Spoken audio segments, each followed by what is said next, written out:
Di hadis qudsi itu Allah dengan tegas, andaikan kedzaliman itu berbentuk batu dan batu itu ditaruh di dalam surga, maka surganya dihancurkan oleh Allah. Bukan batunya yang diambil dilempar keluar surga, enggak, tapi surganya yang dihancurkan. Harusnya kan. Dan semoga kita semua diberi umur panjang, sehat walafiat, terkabul segala hajat, setelah itu diberi kesempurnaan husnul khatimah. Amin Allahumma amin. Hadirin hadirat yang dirahmati oleh Allah Subhanahu wa taala, kita masuk pada hadis ke-32. Qala al-musannif radhiyallahu anhu wa nafa'ana bi bid-dharain amin. An Abi Sa'id bin Malik bin Sinan al-Khudri radhiyallahu anhu anna Rasulullah sallallahu alaihi wasallam qala, sesungguhnya Rasulullah SAW bersabda, la darara wa la dirara. La darara, tidak boleh membuat bahaya, wala dirara, dan tidak boleh membahayakan. Hadisun hasan, ini adalah hadis hasan, rawahu Ibnu Majah, diriwayatkan Imam Ibnu Majah, wa Daruqutni, dan Imam Daruqutni, wa ghairuhuma musnadan, dan selain keduanya musnadan berupa musnad. Warwahu Malik fil Muwatta, dan juga diriwayatkan oleh Imam Malik di dalam kitabnya yang bernama Al-Muwatta. An Amrin bin Yahya, dari Amr bin Yahya, an abihi, dari ayahnya, anin Nabi, dari Nabi sallallahu alaihi wasallam, mursalan, berupa hadis mursal. Fa asqata Aba Sa'id, maka beliau menggugurkan nama Aba Sa'id. Jadi an Sa'din bin Malik, begitu. Abi Sa'idnya enggak ada kalimat itu. Walahu turukun yuqawi ba'duha ba'dan, dan bagi hadis ini banyak turuk, banyak jalur yang menjadi, yang sebagiannya menguatkan sebagian yang lain. Jadi hadis ini diriwayatkan oleh banyak ulama. Hadisnya singkat tapi maknanya sangat luas. La darar wala dirar, tidak boleh membuat bahaya. Ada yang memaknai membuat bahaya terhadap diri sendiri, tidak diperbolehkan. Wala dirara, dan tidak boleh membuat bahaya terhadap orang lain. La darar wala dirar, tidak boleh membuat buah bahaya dan tidak boleh membahayakan. Hadis ini intinya adalah larangan dari Nabi untuk berbuat sesuatu yang berbahaya, baik untuk diri kita sendiri apalagi untuk orang lain. Karena yang namanya membuat bahaya untuk diri atau untuk orang lain itu sama saja. Itu adalah perbuatan yang dilarang, perbuatan yang termasuk dolim. Wa inna aqbahad dulmi dulmun nafsi, bahkan termasuk kedoliman yang paling besar adalah mendolimi diri sendiri, menjadikan dirinya, naudzubillah, kalau tidak tobat bisa masuk ke dalam neraka. Walayyadubillah min dzalik. Karena itu ketika ada orang terkena bahaya yang ditimbulkan oleh orang lain atau kedoliman orang lain, maka di dalam firman-Nya Allah SWT berfirman, "Faman i'tada 'alaikum fa'tadu 'alaihi bimithli ma 'atada 'alaikum." Jadi dulu itu zaman Rasulullah ketika masih di Mekah, niku para sahabat kan lemah.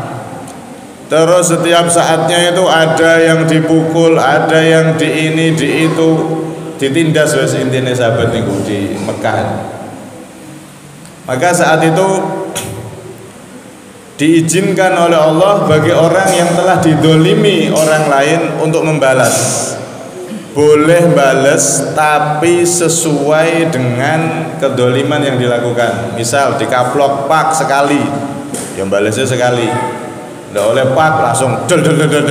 Nah ini dolim jangan. Diganggu sekali, balasnya 5 kali, malah dolim jadinya. Jadi di awal-awal Islam dulu diperbolehkan bagi sahabat yang memang mau balas tapi harus sesuai dengan kedoliman orang-orang kafir Quraisy. Ini pertama. Tapi yang kedua, ini yang lebih afdol dan lebih dianjurkan, yaitu apa? Bersabar ketika didolimi orang, biar nanti Allah langsung yang balas. Dan ini berlaku untuk kita sampai sekarang. Cuman kalau ada bahaya yang ditimbulkan oleh orang lain saat di Madinah, itu sudah diganti. Maksudnya diganti apa? Dinasakh. Dinasakh niku napa? Kalau ada bahaya dari orang, gangguan dari orang, kedoliman dari orang, jangan asal balas sendiri. Kalau itu memang sudah masuk kriminal, dilaporkan kepada pemerintah biar pemerintah yang nangani. Jangan langsung balas. Ini ketika Nabi sudah di Madinah, dilarang untuk balas sendiri-sendiri. Kalau sudah jatuh di ranah kriminal, maka diwajibkan bagi yang pengen balas untuk lapor kepada pemerintah yang sah, yang pemerintah yang ada. Nah, nek pengen nggak balas sabar, maka itu lebih utama dan lebih dekat kepada ketakwaan. Kalau kita sabar, maka nanti Allah sendiri yang akan membalas. Di dalam hadis qudsi Allah SWT berfirman, "Anadh-dhalim illam antakim minadh-dhalim."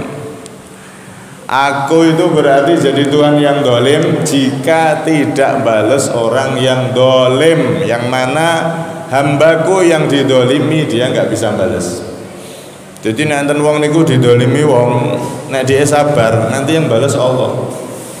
Tapi kalau dia nggak sabar pengen balas, maka tidak boleh melampaui dari kedoliman orang yang mendoliminya. Tadi itu nggak boleh lebih dari kedoliman yang terjadi. Membuat bahaya atau dolim terhadap orang lain, kedoliman itu sangat berbahaya. Disebutkan dalam riwayat, "Lau kana dzulmu hajaron mulqan fil jannah la kharabtul jannah bisababih." Di hadis qudsi itu Allah dengan tegas, andaikan kedoliman itu berbentuk batu dan batu itu ditaruh di dalam surga, maka surganya dihancurkan oleh Allah. Bukan batunya yang diambil dilempar keluar surga, enggak, tapi surganya yang dihancurkan. Harusnya kan kalau ada kotoran di rumah, ada kotoran, misalnya kotoran ayam atau apa atau ada batu tadi, batu masuk rumah. Nek secara logikanya harusnya batunya diambil, dibuang, rumahnya udah bersih. Tapi di sini Allah membuat permisalan, andaikan di dalam surga itu ada kedoliman, yang mana kedoliman itu diserupakan menjadi batu terus ditaruh di dalam surga, maka bukan batu itu yang diambil oleh Allah, tapi semuanya, surganya kabeh dihancurkan. Menunjukkan apa? Saking bahayanya dolim, saking beratnya dosa dolim terhadap sesama. Karena itu Nabi menegaskan, la darar wala dirar. Jangan membahayakan diri, jangan membahayakan orang lain, dolim terhadap orang lain. Karena itu para salaf dulu, ulama-ulama yang soleh zaman dulu, niku innahum la yarawnal ibadah fis shalah wala fis siyam walakin fil kaffi an a'radin nas. Orang-orang dulu, zaman dulu itu mereka tidak menganggap ibadah itu cuman sholat atau puasa atau yang lainnya, tapi ibadah yang paling mereka andalkan dan mereka acungi jempol adalah saat mereka sama sekali tidak mengganggu orang, tidak merugikan orang lain. Karena bahaya, Pak. Orang itu ahli ibadah, ahli sholat yang wajib, ahli jamaah ke masjid, ahli sholat sunnah, ahli sedekah, tapi dolim sama tetangganya, ngambil hanya tetangganya sawit, bukan sawitnya sendiri. Orangnya mau ngunduh, mau ngunduh sawit udah kedaluan, soft awal rupanya. Didisi kali wong liya. Ini dolim.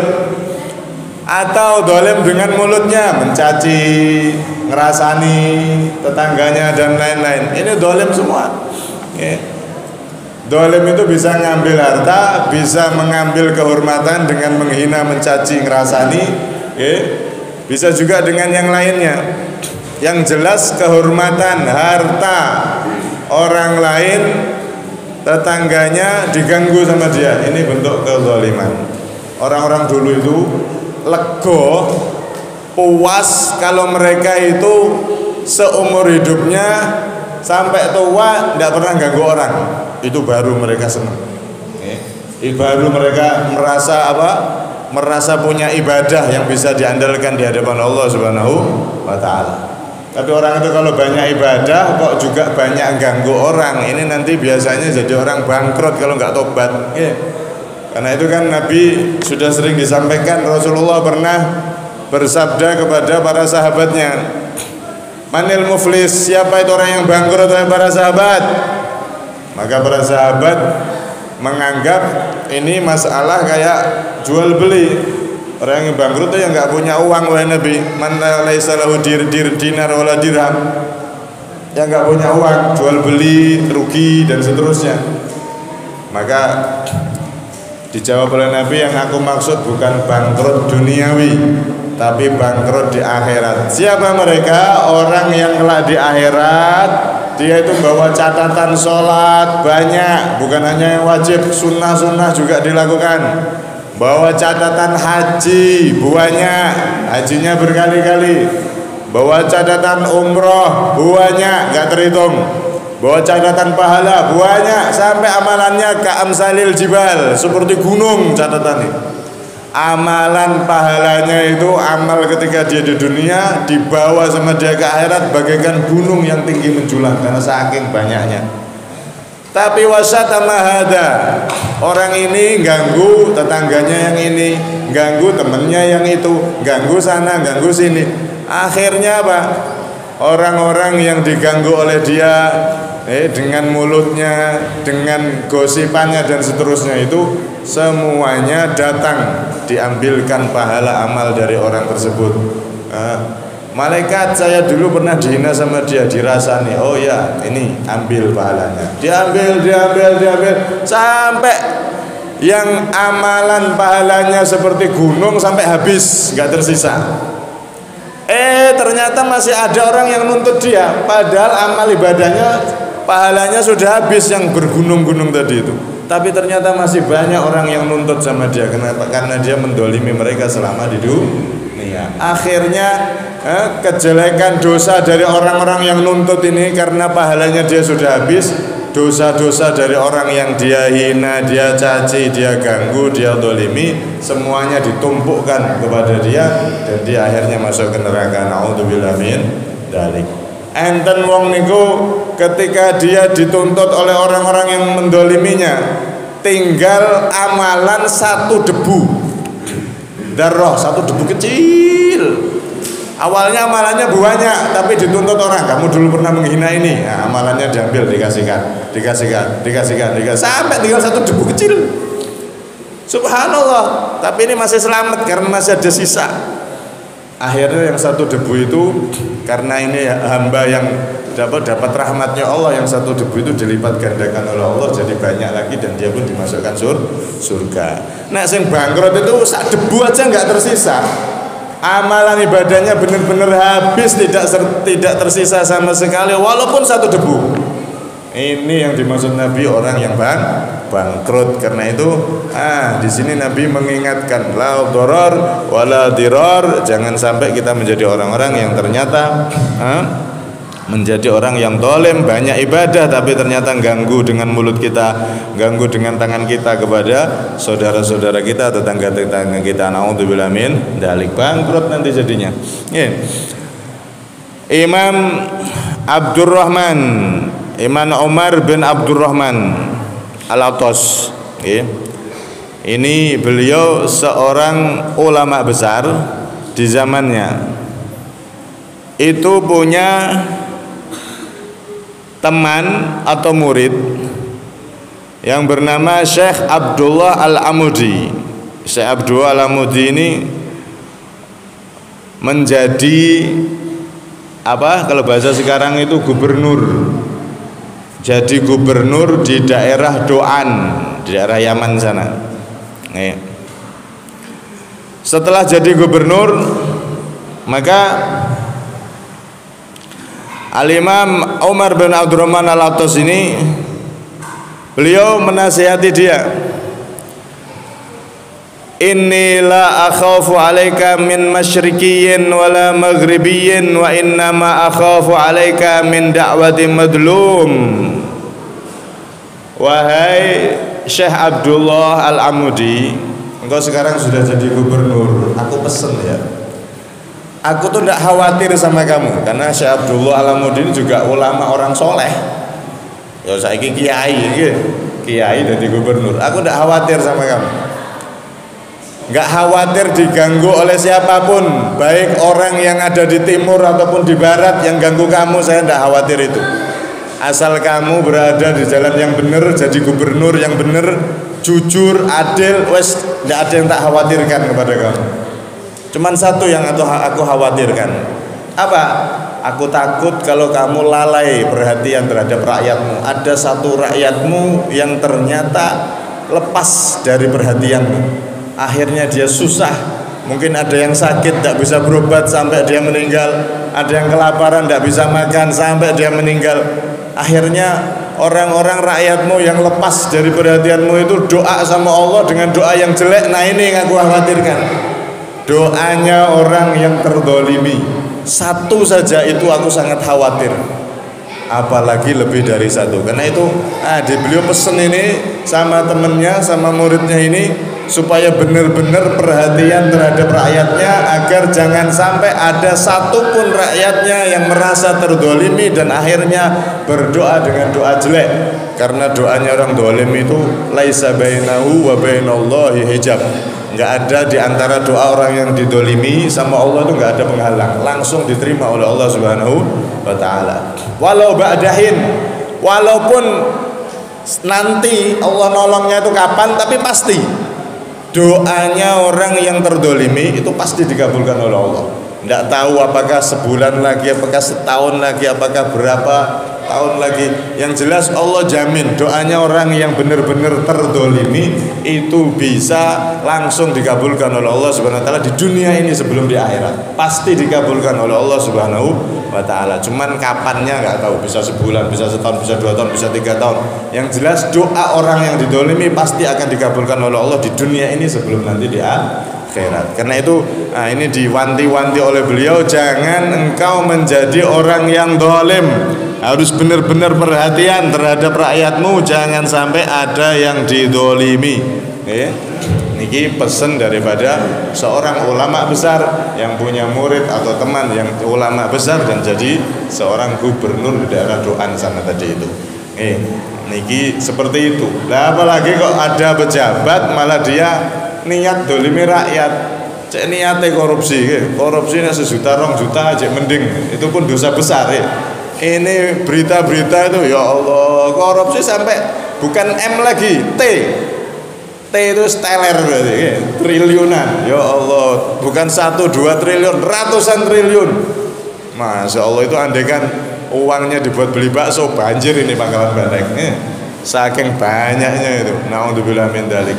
Orang-orang yang seperti itu, naudzubillah, pejabat-pejabat, oknum-oknum yang korup seperti itu, mereka nanti kebanyakan yang jadi rugi di akhirat tuh orang-orang yang jadi pejabat yang nggak amanat. Oke. Pejabat-pejabat yang dia tidak amanat dengan jabatannya, oknum-oknum pejabat seperti itu yang masuk dalam kategori hadis Nabi ini yang akan menjadi orang bangkrut tuh rata-rata paling banyak pejabat yang nggak amanat tadi. Oke. Kenapa? Karena dia semakin jabatannya tinggi, niku potensi dolimnya semakin besar. Ketua RT, maka sa-RT harus benar-benar diperhatikan. Bantuan yang dari pemerintah harus tersampaikan. Jalan dan lain-lain terus disampaikan semua. RW tambah besar, lurah tambah gede, kecamatan tambah sak kecamatan, kabupaten tambah harus satu kabupaten. Benar-benar amanat itu. Kalau sampai jalan rusak, ada yang kecelakaan, apalagi sampai mati, nanti daerah nuntut itu. Jangankan orang, kucing, andaikan kucing ada jalan rusak gara-gara gubernurnya atau bupatinya nggak memperbaiki, padahal ada dana untuk memperbaiki itu. Berlarut-larut sampai lama lubang, kucing kepleset sampai keselio, nanti kucing itu di akhirat nuntut. Ini kucing loh nih, apalagi manusia yang jatuh, apalagi sampai ada korban. Naudzubillah min dzalik, itu nanti sangat menjadi penyesalan luar biasa di hari kiamat. Wa innakum latahrisuna wa innakum latahrisuna 'ala al-imarah wa innaha satakunu nadamatan yaumal qiyamah kama qala Nabi sallallahu alaihi wasallam. Rasulullah pernah mengingatkan, wahai umatku, engkau nanti di zaman akhir akan rakus berebut jabatan, tapi sesungguhnya jabatan itu akan jadi penyesalan besar di hari kiamat. Maksudnya bagi siapa? Bagi pejabat-pejabat, oknum-oknum yang mereka tidak amanat. Cuman ya ada pejabat yang bagus masih banyak juga. Ya, semoga pejabat-pejabat kita dijadikan pejabat-pejabat yang amanat sehingga selamat dari dosa kezaliman.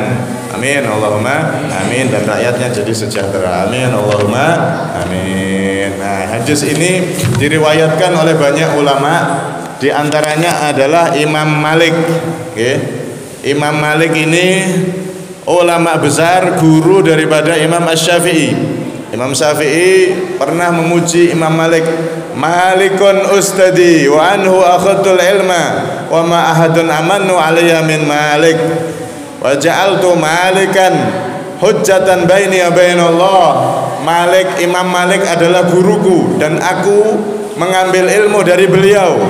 Tidak ada seseorang di dunia ini yang lebih aku percaya daripada Imam Malik, daripada guruku. Dan aku jadikan Imam Malik sebagai bukti kelak aku ketika menghadap kepada Allah Subhanahu wa taala, bahwasanya aku mengikuti Malik dan Imam Malik adalah orang yang soleh di hadapan Allah Subhanahu wa taala. Ini imam pujian daripada Imam Asy-Syafi'i. Bahkan para ulama banyak yang memuji Imam Malik ini imam besar, termasuk salah satu madhab kan. Madhab itu kan ada 4 dalam fikih, Hanafi, Maliki, Syafi'i, Hambali. Nah, Imam Malik ini madhab yang kedua, ya, guru daripada Imam Asy-Syafi'i. Beliau pernah mengarang yang namanya kitab Muwatta. Kitab Muwatta ini kitab hadis yang lebih tua daripada Sahih Bukhari dan Sahih Muslim. Imam Malik ini kitab hadis Al-Muwatta ini kitab hadis sahih yang lebih tua daripada kitab Sahih Bukhari dan Muslim, karena Imam Bukhari, Imam Muslim itu generasi setelahnya masih jauh. Nah, kitab Muwatta ini diakui oleh para ulama kitab hadis yang terpercaya. Sampai ada satu orang soleh yang beliau bermimpi ketemu Rasulullah Shallallahu Alaihi Wasallam, minta Nabi, wahai Nabi, aku pengen dapat hadis dari engkau wahai Nabi. Maka di dalam mimpi itu Rasulullah Shallallahu Alaihi Wasallam menyuruh orang itu, aku sudah menitipkan gudang hadis kepada Malik, yaitu kitab Al-Muwatta yang dia karang. Jadi kitab Muwatta yang dikarang oleh Imam Malik ini disaksikan oleh para ulama kitab yang luar biasa. Bahkan ada ulama yang bermimpi Rasulullah dan Rasulullah sendiri mengakui kitab Al-Muwatta ini adalah kitab hadis sahih yang luar biasa. Ada sebagian ulama yang mengatakan kitab Al-Muwatta ini lebih sahih daripada Sahih Bukhari. Cuman ini pendapat yang lemah. Pendapat yang kuat ya Sahih Bukhari nomor 1. Oke. Yang walhasil intinya Imam Malik ini salah satu yang meriwayatkan hadis ini luar biasa. Termasuk salah satu keistimewaan beliau, saat itu ada peristiwa aneh. Ada perempuan meninggal, kemudian dimandikan oleh perempuan. Ada perempuan meninggal dimandikan sama petugas yang mandikan itu juga perempuan, kan begitu. Kemudian ketika memandikan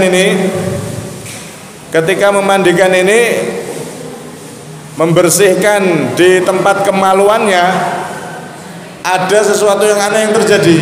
Tangan dari perempuan yang memandikan ini masuk ke dalam kemaluan mayat tadi itu, kemaluan jenazah tadi itu, dicabut tidak bisa, sampai sama orang-orang itu didorong, ditarik tidak bisa. Akhirnya bingung ini, kaget semua, loh kok ada kayak gini ya, ada peristiwa aneh seperti ini.